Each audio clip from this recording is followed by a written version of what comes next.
Hey everyone, it's Gigi Robinson here, host of Creator Etiquette. And today I have a really special guest for you. It is one of my friends. I guess at this point we've known each other for half a decade, so we're old, but we're actually not. So that's what this episode is all about. It's about Gen Z marketing, Gen Z founders, and business mindset from a young age. So welcome to the show, Chris. Thank you very much for having me.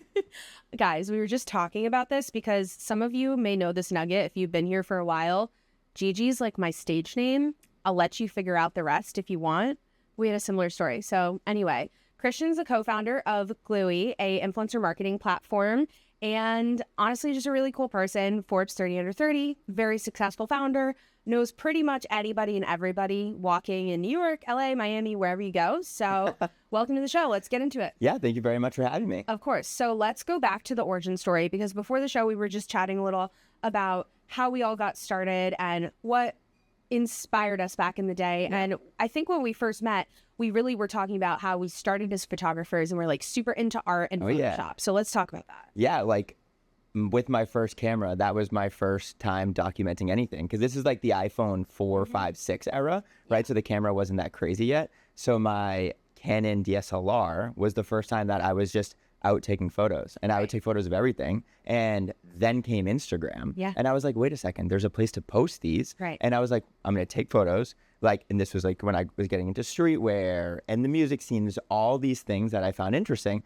And I was documenting all of it and then putting it on Instagram. Yeah. And then I was like, wait a second, I want to also create things like websites and blogs. And then I was like, well, I want to do graphic design. And that's when at 15 years old, I self-taught myself Photoshop, which was the first platform I ever learned, and still to this day, yeah, shout out Adobe, one of the greatest platforms of all time, where I got like my true creative start as like, I guess, a young boy with a laptop. Yeah, a young boy with a laptop. It's such a brand for you. Yep. So something else that really inspires me about being your friend is that you started in one place, right? A super like creative person, but then you're like, how can I monetize this? How can I make money doing what I love? And like vibe maxing. Yeah. And I did say before the show that we are not going to the Gen Z lingo, so we're not going to do it. But we are. But we might. Naturally, it's going to come out. Naturally, it will. Because we are elder Gen Zers here. We are by all means, yeah. So we have to drop them in. Yep. So tell me a little bit more about like that balance and what really motivates you, because a lot of time people come to me, especially young people, and they're so discouraged by how to build a creative career, how to build a business, how to be in the creator economy. Yeah. Let's go through that journey. Well, I think like right now is the best time to be in the creator economy. Yeah. Why? Because it's growing every minute of every day. Mm-hmm. It's estimated to be north of $300 billion this year on a global scale. Yeah. So it's a massive industry, and it's only going to get bigger. Yeah. And so with that, we have social media. We have all the different platforms that exist. We have all these ways to communicate with individuals, to create communities, to create products and services, and to market them, right? I always say like it's completely free to post on social media. You can post on Instagram, on Twitter, on LinkedIn, anywhere in the world, and it's completely free. So right now is a great time to be creative, but also know how to make content, also know how to create and distribute products and services, sell them online, and actually communicate with like your ideal customer profile in ways that have never existed before. So I want to go into what makes a good creator, but I also want to go into, more importantly, what makes a good founder. Yeah. Because you, again, like 5 years ago, we're in New York with our mutual friend, Colin. Shout out Colin. Yeah. He's an amazing creator economy journalist and just person. And we're in the Ad Week office in New York. And I'm pretty sure you like got an email that you made the Forbes list. And you're like, guys, I got a jet. No. Hold on.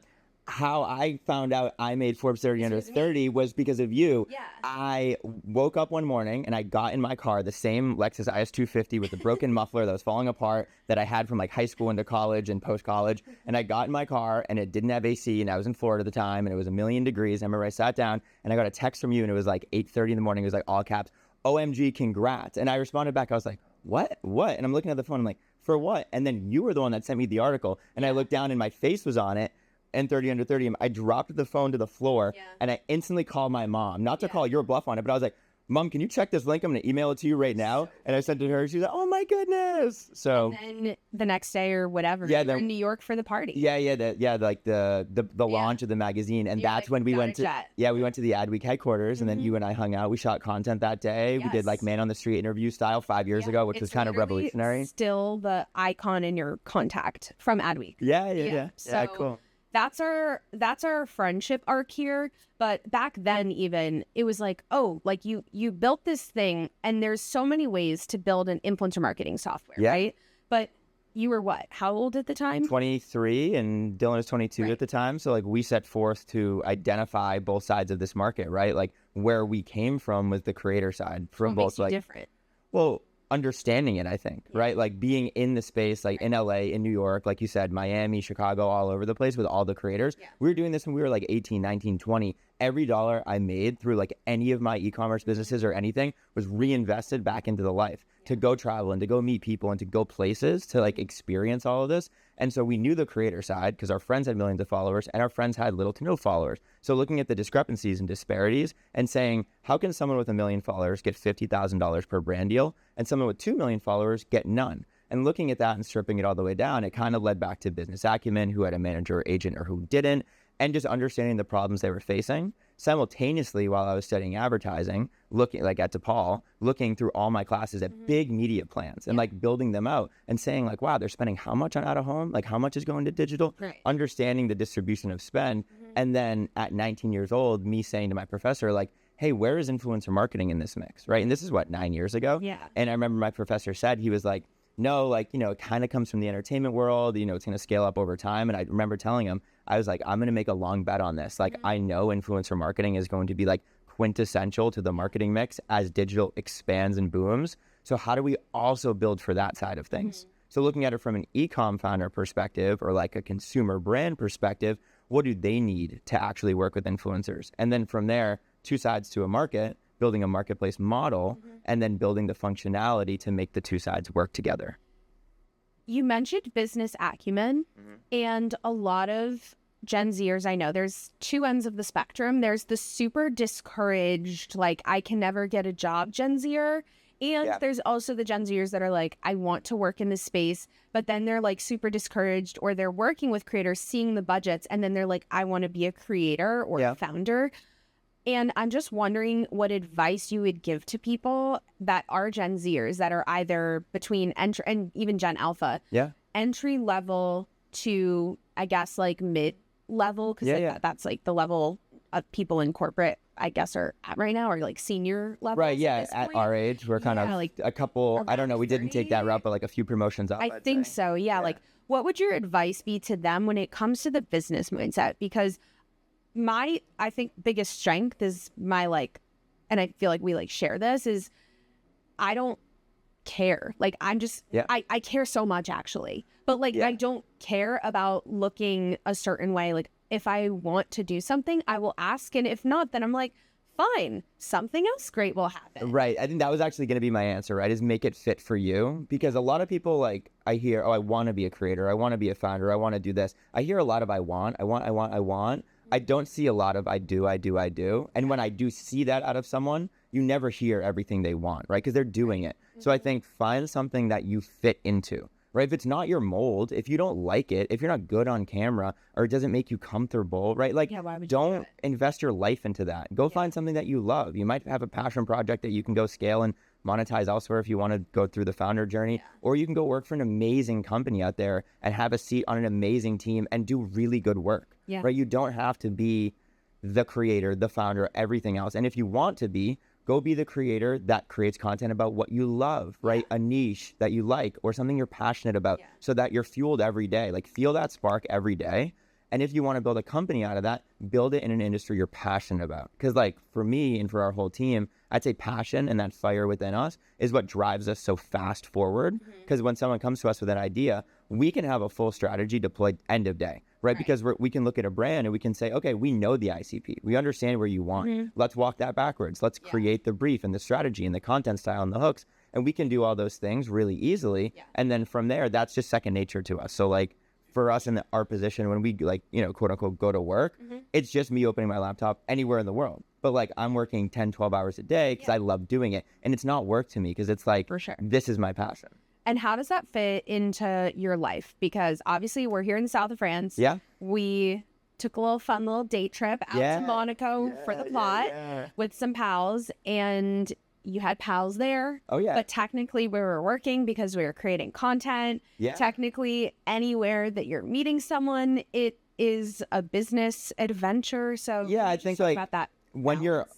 I don't know. Like, is there a balance, right? Is there a line? Is the line blurred? I don't know, right? It's different for everybody, and every day is different for me. But do you mind it? No, I don't. And I that's don't mind it either. going back to my previous answer. Like, that's why it works, right? Because for me, every day is work, 7 days a week, because everyone I meet, everyone I'm friends with, everyone in my life, including my grandmother, posts on Instagram.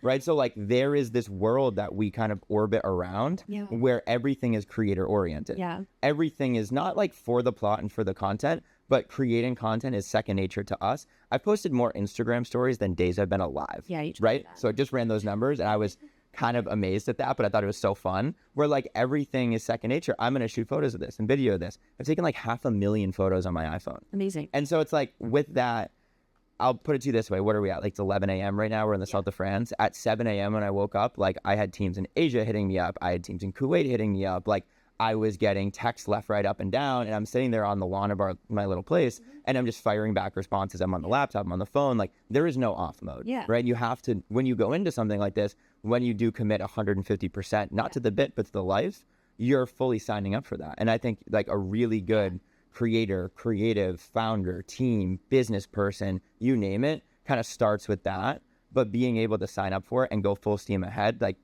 that's part of the game. Yeah.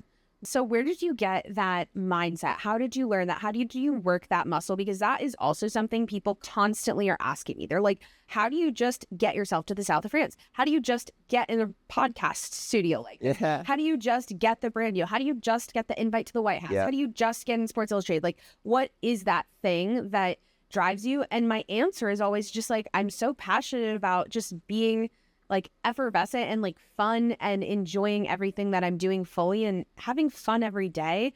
But then people try to like pivot with like, well, don't you get burnt out? So where did you get the mindset from? And then let's talk about burnout. Yeah, I think the mindset, it's something I've always had. Like as like a young boy. Yeah, like, I was an only child. I grew up in Danvers, Massachusetts. Shout out Danvers, Massachusetts. It's like a really small town, right, in the North Shore of Massachusetts. And like, there was not a lot of people. I'd actually venture to say there was no one that was like into the creative space, like in my age group, school cohort. So for me, my outlet, like I mentioned earlier, was social in this digital world that existed. And I was always so inspired by it. And just looking at what was being built there, I was like, wait a second, like if I just put my mind to something, I can build something too. And then building like my first business, my first like lifestyle brand, building that in high school, that was where I found this. And like, I would work all day, every day, all night, whether it was school. I took like 7 AP classes in high school. I played 3 sports. I built this business. Like it was a 6-figure business in high school. I had so much fun with it. I had my friends that I'd hired in. Like we built something fun. And I realized like if you want to build something, you just have to keep working at it. And I think that intrinsically and extrinsically, I get so much value from that experience because it's, for me, it's all about the journey, right? It's not where we are going at the end of this, like wherever we're taking Glewee in the future, wherever we grow and scale and businesses we make in the future from here, it's about the journey of like what we're learning along the way. And I think for me, I always joke and say like, I was a student of advertising, graduated as a student of advertising, and I still to this day here at Cannes Lions, the advertising Super Bowl of the world, I am still a student of advertising, but I'm also a student of everything, right? Totally. And I look at social as the encyclopedia of all. I look at it as the connector piece, and I look at it as a place where we can all grow and experience things. But what are we doing on social? We're always working. So for me, there is no work-life balance because the only time I'm really off is when I'm either like at dinner with my phone face down or when I'm sleeping. Right. So I think burnout, it might be unavoidable. I haven't hit it yet. I think for me, I definitely like limit my coffees to 3 per intake a day. I definitely don't party like, I used to when I was younger. I think I have to be a little more cautious of that. I wake up, at the crack of dawn and like I just spend as much time really focused on the goals. And that plus like this spark in me, it just kind of pushes me forward. obviously on Glewee, you guys work with a ton of different brands. Yep. You just mentioned your personal lifestyle, very healthy, very active, very like ready to rock and roll at any point, and your body is a temple. Yeah. And so I'm curious, are you seeing these kinds of trends happening with the brands you're working with and with Gen Z and Gen Alpha in marketing? Absolutely. Like in marketing, off marketing, on social, I think we're in the data revolution right now. Like we are living in the abundance generation where there's everything in tropes, right? And like people are collecting data on their wrist about how good they're sleeping and how, there you go, and how everything they do needs to be quantified. And so I think that plus the social push of run clubs and the introduction of Strava into the market and what Nike has been doing in the running sector, I think like all these brands are really playing well into the health and wellness lifestyle space. We've seen an uptick in health and wellness and lifestyle. We've also seen an uptick in IRL experiences, but we've also seen things like peptides coming out, right? So there's a big push towards kind of the looks maxing realm and everything that comes with that. But that's been around forever, right? Beauty, lifestyle, fitness, fashion, sport, that has always been tied into this. So I think right now we are in kind of that re-swing back up into the looks max world. And I think that that's like really strong for kind of the industry. Yeah. So let's talk about how you work with brands, and then we're going to talk about how you work with creators. Okay, cool.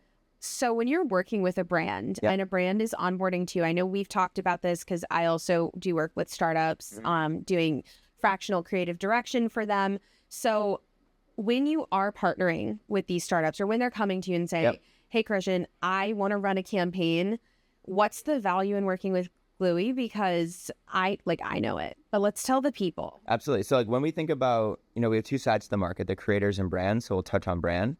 In that, we have two different types of ICP, right? A consumer brand and a consumer app.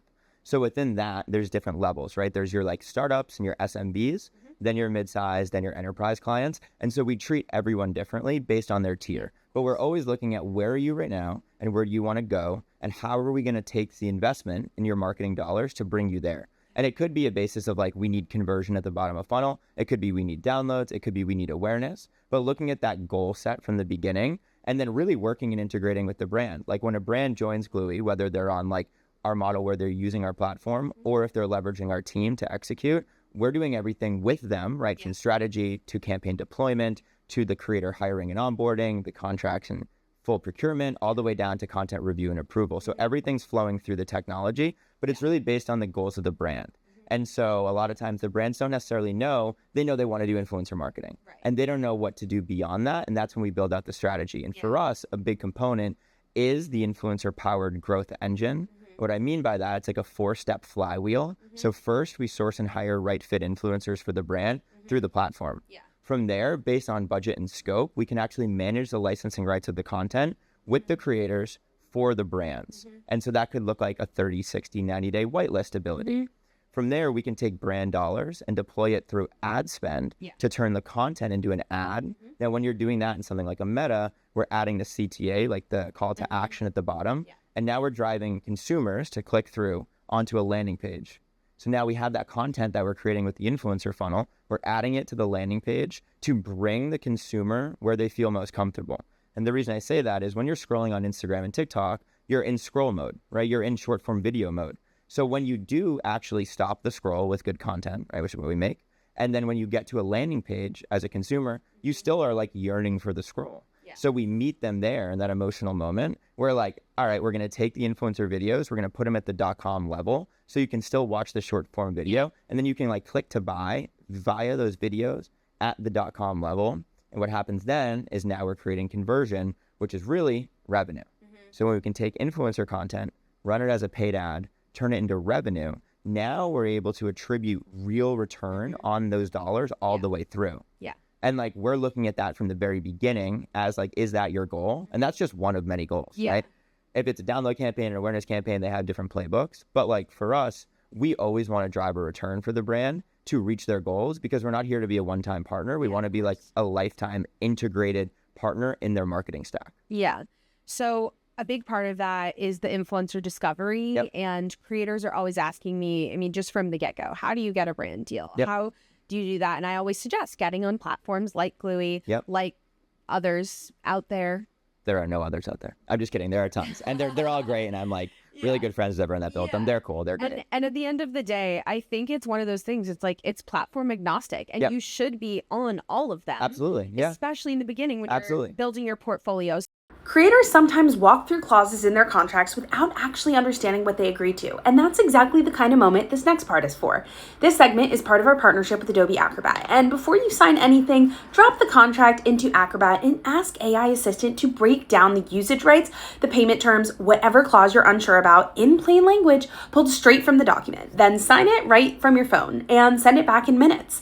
Need the brand to sign too? Request their signature and track exactly when it lands. Understand it, sign it, close it. Adobe Acrobat makes all three parts the easy part. Let's talk about how creators can take your business advice and put it into their work as a creator to work with brands better, to grow a business, and to not just build a social following. Absolutely. So I think we need to look at it kind of on a pyramid almost, right? There's always going to be the most amount of creators in that nano tier. And then you go up a tier, you go to micro, then mid-size, then macro, then mega, then celebrity. And do you guys work with creators at all levels, or is it a certain niche? Yeah, at all levels. So our primary bulk of creators are nano, micro, mid-size. We have a whole division within Glewee that's just focused on your macro, mega celebrity. And the reason being, and this will kind of tie back into my answer, is that when you're at the nano, micro, mid-size level, chances are you're managing things yourself.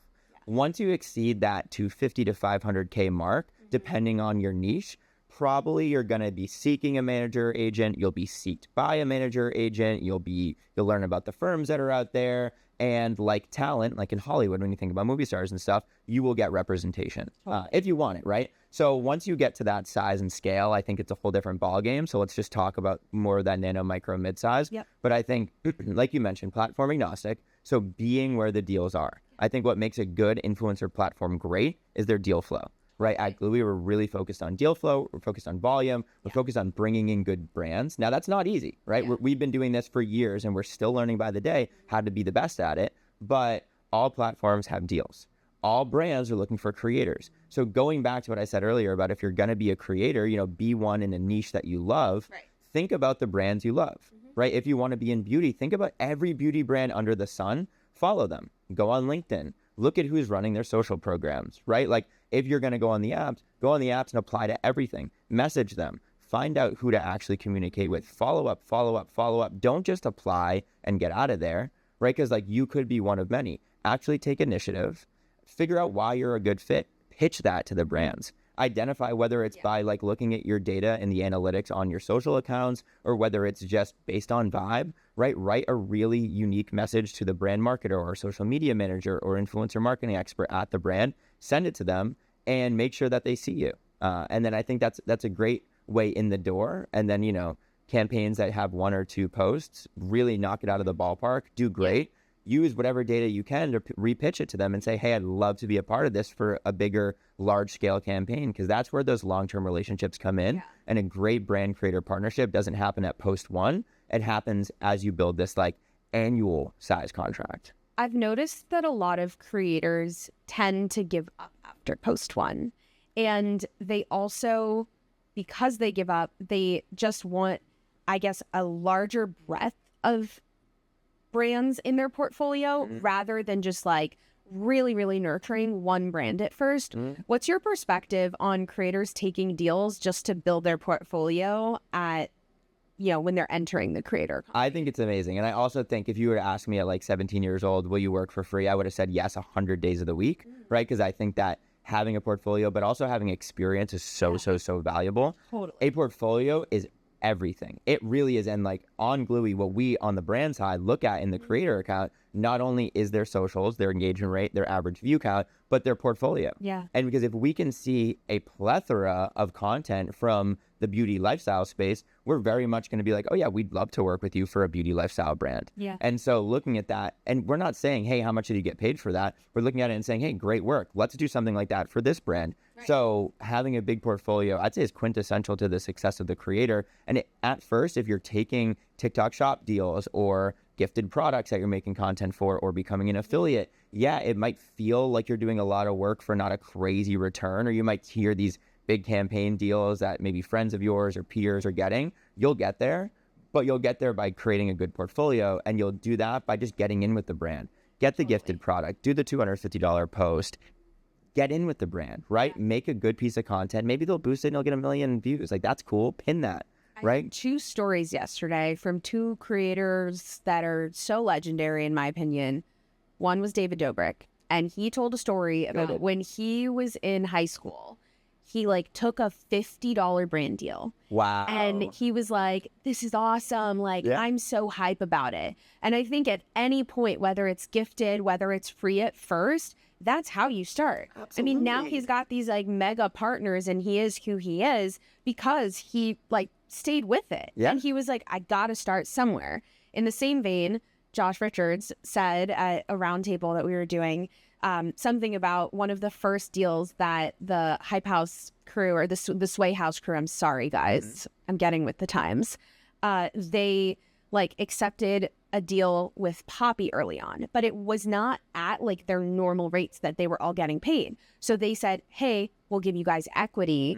And then Poppy grew and scaled over the past couple years and got sold for billions of dollars. And the return for that was so much more. So you just never know what actually happens when you just stay with it and just stick it out. Like, even when I was starting, I started in college. And the whole reason why I started was that one day someone didn't show up to like a Hint Water ad campaign that I was filming as a photographer, creative director. And I was like shooting a whitelisted square video, like skit video for Hint Water.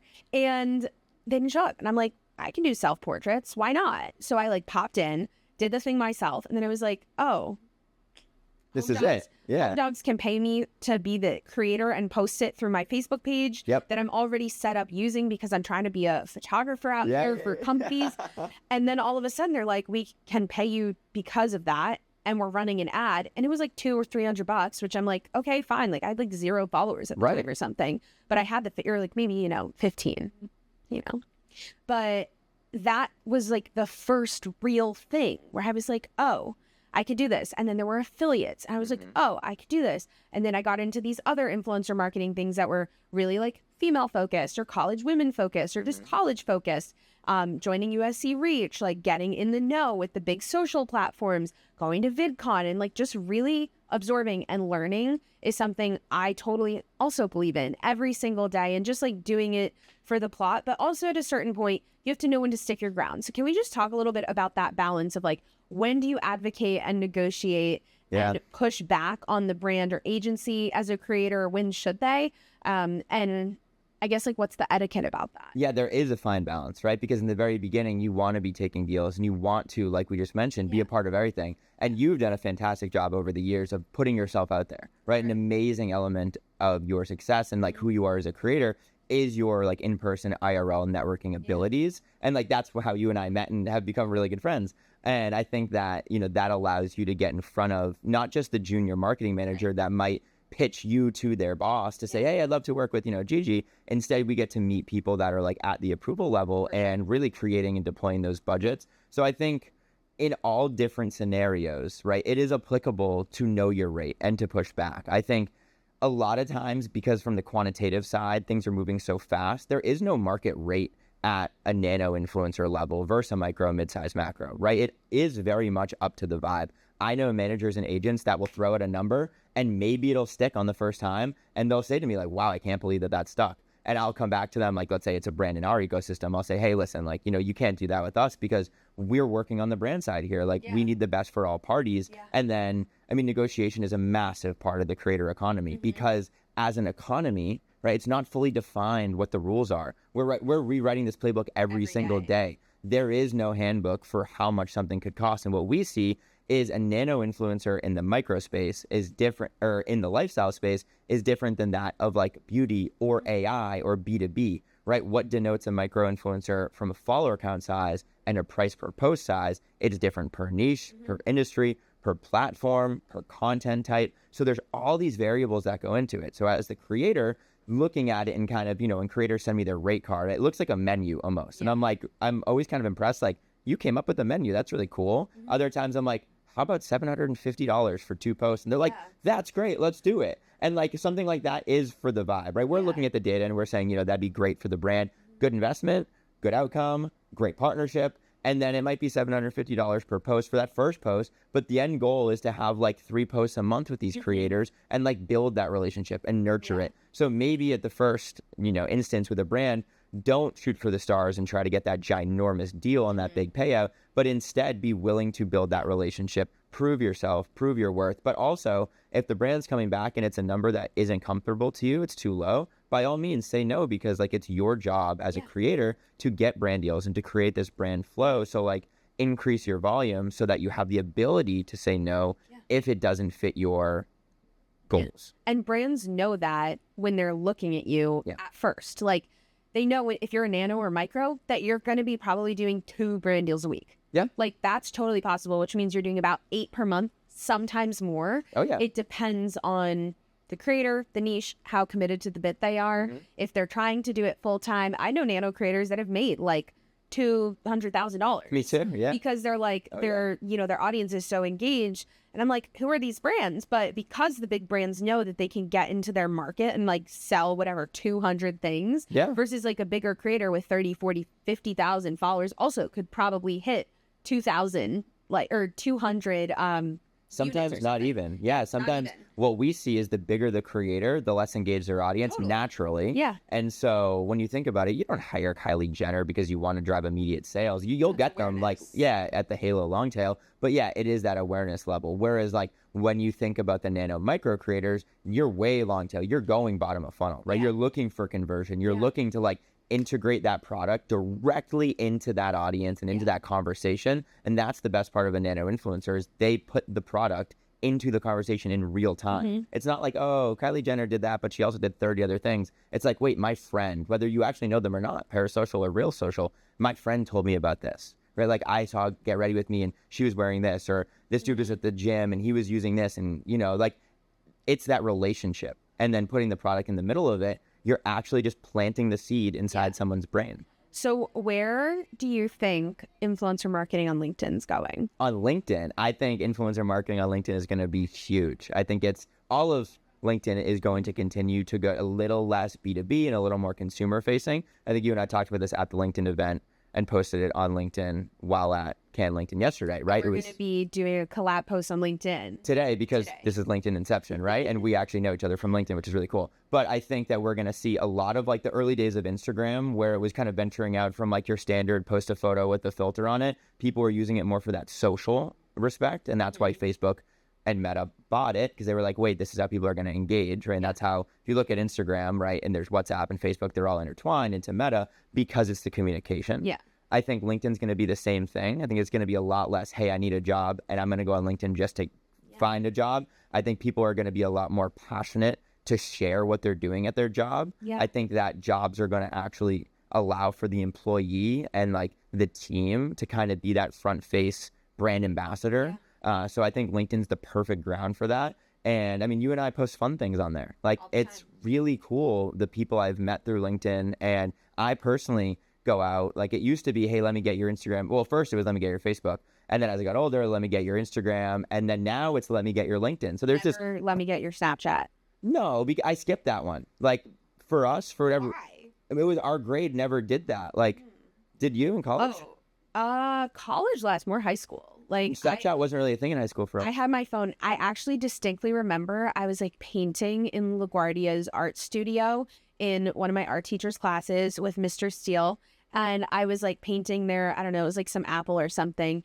And I vividly remember we were just snapping. And I was like, damn, it would be really cool if we were able to do video. Yeah. And then like a couple weeks later, they rolled out video. And I was like, this is insane. This is it. I predicted it. So yeah. And then they made Snapchat stories with Instagram then. Still like I'm a Snap star. Yeah. Oh yeah, you are. I remember that. Yeah, you were verified. On that note though, do you guys at Glewee partner with creators on Snap, on LinkedIn, or is it like predominantly Instagram, Facebook, TikTok right now? Yeah, we're seeing a lot. Everything we do is short form video. So 15, 30, 60-second videos. We do have a team for YouTube. It's a lot less prevalent now than it was even a couple years ago. YouTube even is kind of going short form with shorts. But a lot of the deals that flow through are on Instagram, TikTok. Like we've done thousands and thousands of deals across Instagram and TikTok. Now on LinkedIn, we've done them like in an exploratory fashion. Right. We talked about this. Yeah, we've done them for sure. I think like for us, we're building directly into the platform. So creators are authenticating their Instagram and their TikTok and stuff. So we have partnerships with Meta, with TikTok, with YouTube, all of that,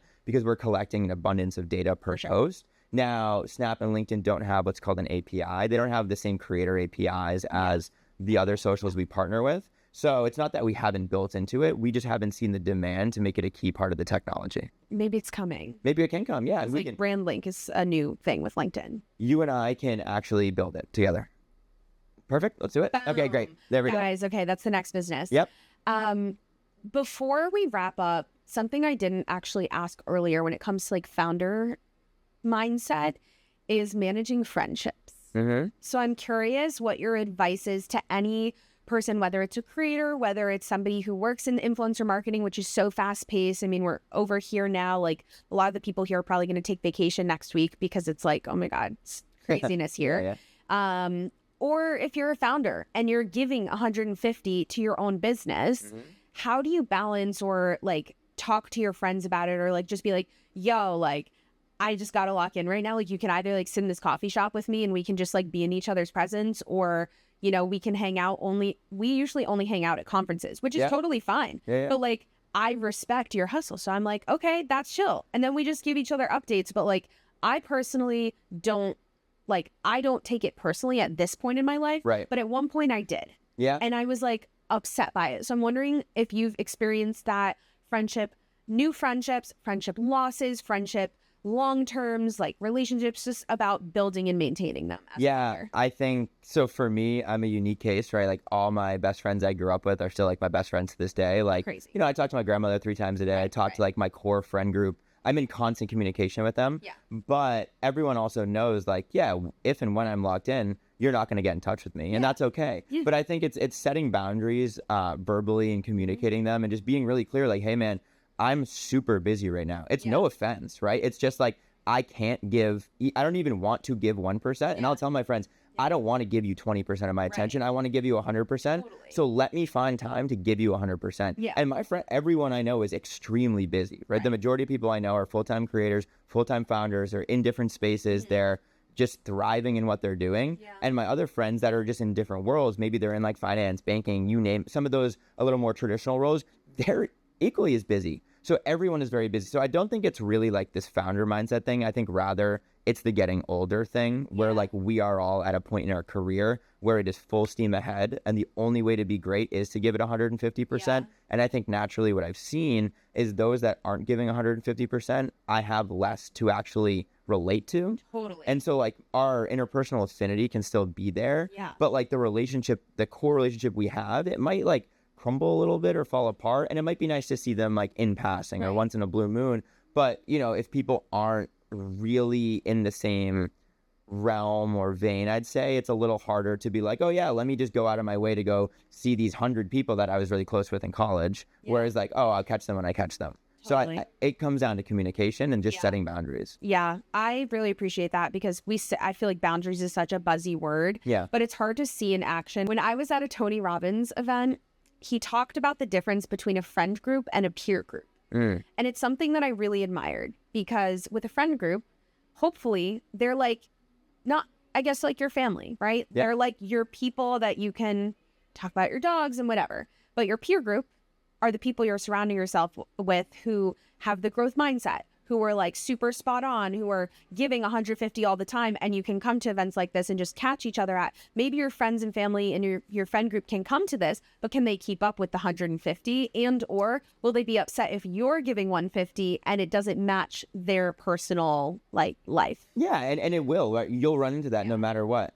I think New York's a great example of that. Like, it is the best place in the world, because if people don't want to hang out or they can't hang out, they'll just tell you. And I think it's so good that everyone's so transparent. You get LA and Miami and everything. Everyone's like, oh, I'll catch you, I'll see you. And then you never see them. And you're kind of like, okay, that's fine. Because I'm like really fast paced and that's chill. But I think the peer group to the friend group, I really like that idea. But I also think as you get older, the peer group is your friend group, because naturally you're going to have less friends because you have less time, because you're spending way more time like staring at the screen. And I think because you're building your life. I love that. Okay. So another quick question for you.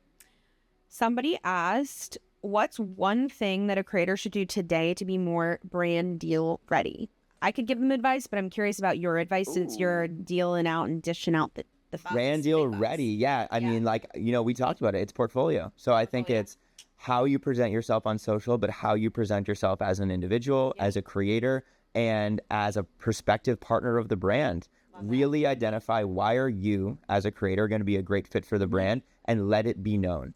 And what's a quick, like, don't do for creators? Like, what do not, what makes you so unattractive that you will never get booked again? Don't be bland, right? Don't just like glaze over the brief and then just like throw your name in the hat and hope you're going to get it, right? I think we see a lot of that where people are like, oh, I want this deal, I want this deal. And it's like we see that that's lackadaisical. Yeah. And we're like, we have to go with someone that's putting in their all. Yeah. And I think when you're creating the content, you have to give it. It's so clear.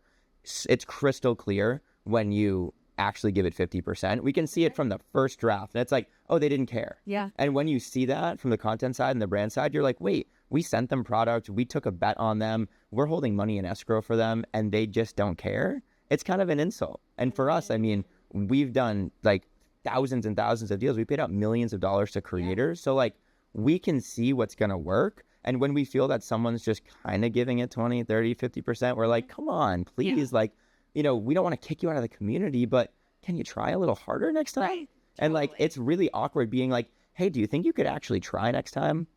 Like, we have to say that. And it's tough because we're managing, like, if you think about our business, we're in the relationship business. And tech.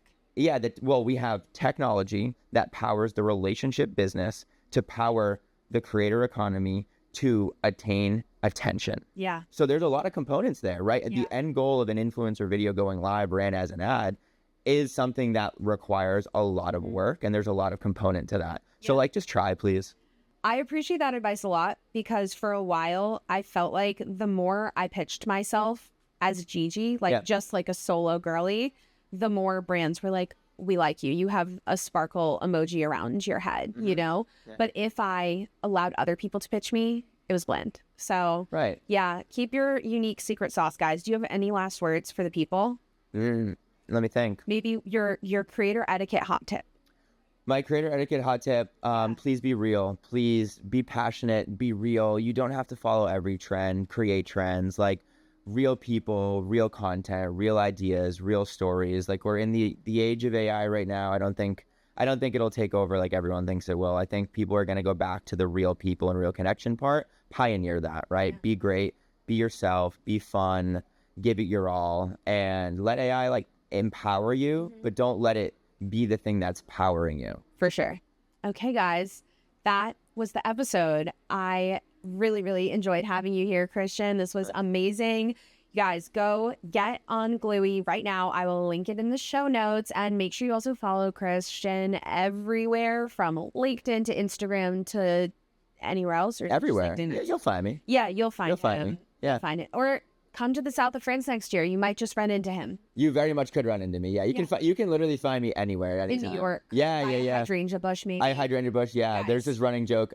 You could put me in a random room with 10 million people. I'm gonna know everybody, whether I walk in knowing them all or I'm gonna leave knowing them all. So if you ever see me on the street, come say hi. I'd love that. Yeah, he's an influencer in his own right. All right. Yes. Peace out, guys. Thanks, guys.